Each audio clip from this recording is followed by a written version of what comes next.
chat to Liam Paro in just a moment. But Pete, your thoughts firstly on seeing these two men side by side in the flesh for the first time. The Frenchman with that slight size advantage, but probably not as much as we thought.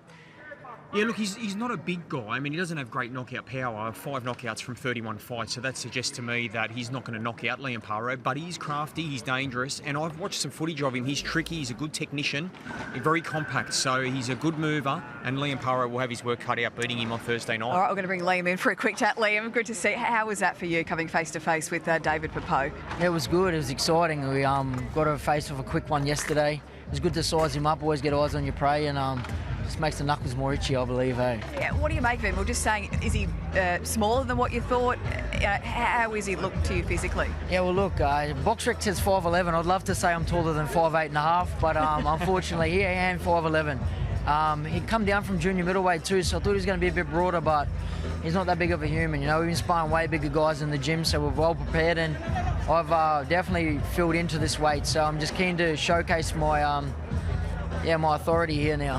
What about his energy and his mindset? Anything you're able to pick up from him? Obviously, it's hard with that language barrier, but, you know, coming face-to-face with him, staring him down, anything you're able to pick up?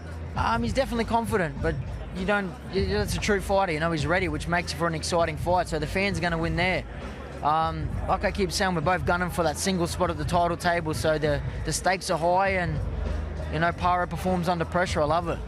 What about Liam? I'm fascinated, and we all are, to see how you go at 147 at welterweight. Can you talk about physically how you struggled at 140? Yeah, I'm excited for welterweight too, to be honest, but it was just getting too hard. You know, I made this division since an 18-year-old kid.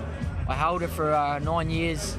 You know, I'm 29 years old now. I'm filling into my man's body, my man's strength. I'm maturing, so it was just getting too hard. You know, we made the call to do it early, and we were going to give it till April next year, but No Limit gave us the same opportunity, same time pretty much to get to a title, so no-brainer for us. Come from an Italian background, I love my food, so a bit more pasta, and fueling up a lot more, ready to execute some really explosive stuff.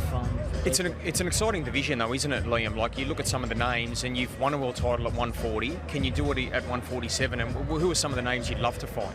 Most definitely. You've got to be confident with everything you do. I always am, and I believe I can chase down title glory 2 times. There's heaps of names there. You know, anyone with a belt I want. You know, I want belts, I want the jewels, I want the pulling power.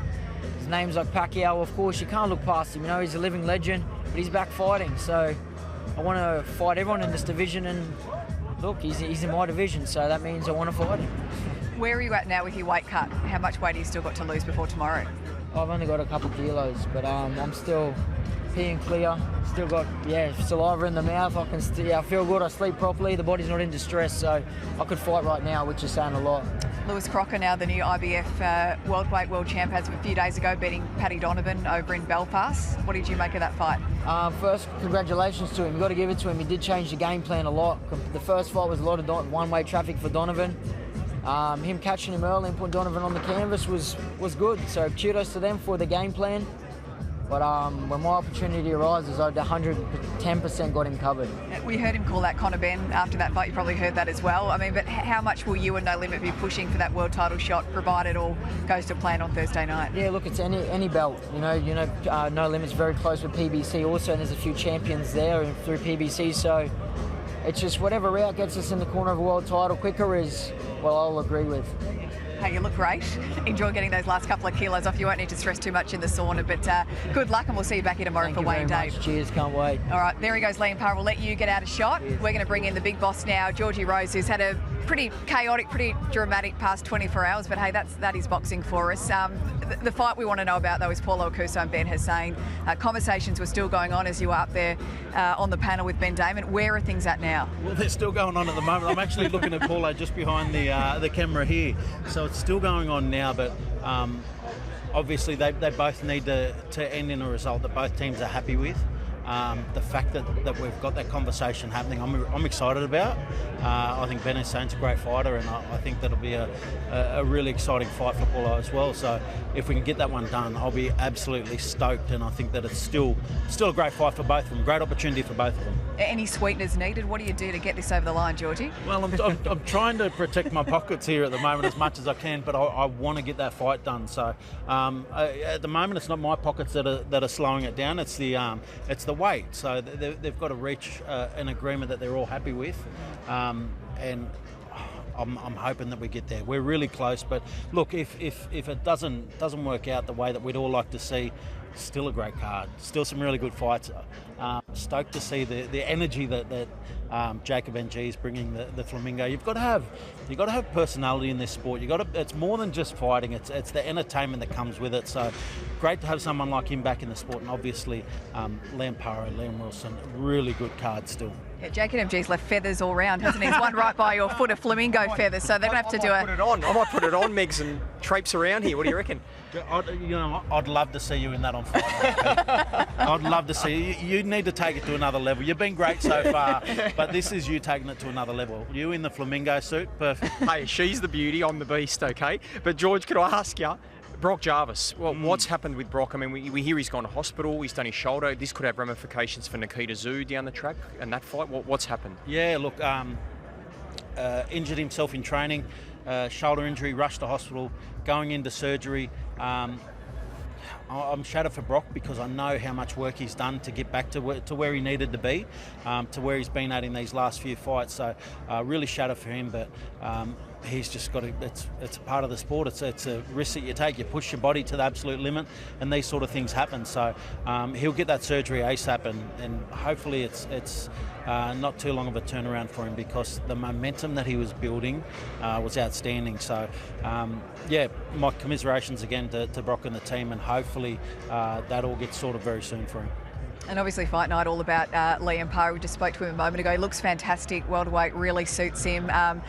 Your gut feeling on this fight, and I suppose now that we've seen David Papot, what do you make of him? What do you think is going to happen in this fight, George? Look, I did think that he might be bigger, but he's still very big. He's still very big. I mean, guys of that calibre, he's got every right to come here with confidence. His whole team is strutting around with confidence.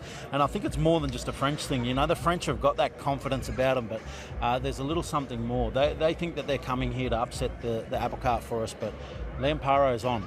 He's on, and look, anybody who doesn't know about Liam Paro, you're going to find out on Thursday night just how much more he can step up. You know, we've seen great performances from him to date. This is going to be another step up for him, another opportunity for him to step up. But he's got to be on. He's got to be on to get the win here. All the pressure's on Liam, fighting here in Brisbane, in front of a packed house. All these Queenslanders going mad behind him. He's going to have great support here, but he's got to get this win to go on to the things that he wants. And he's locked in, he's zoned in, so I've got every faith in Liam to get the job done, but he'll have to be on. What about George? Could we see Manny Pacquiao back here in Australia? Like, he talked about wanting Manny. It'd be massive for Australian boxing to get him out here. Could we have Manny back out here again? Would you try and push Endeavour to do that? Manny loves big fights. Manny Pacquiao attracts big fights. We can do big fights here in Australia. We've shown in the past that we can do great fights here, and we'll continue to keep being able to do that. And with an opponent like Manny Pacquiao, you can do a massive fight here, and I know that all of Australia would get behind that, and you'd need it. Manny Pacquiao's a legend. Yeah. You'd need it, and he always travels with massive support. So if we can get to that point, I would absolutely love it. You know, the fact that Pacquiao's there. We've also got other great guys in the division, guys like Rolly Romero, who again, big personalities in this division that are great fights for Liam and great opportunities. But we'd love to continue to keep creating them for Liam. We'd love that too. We'll let you get back to wheeling and dealing though. You've got that Akuso Hussein fight to lock down. Fingers crossed.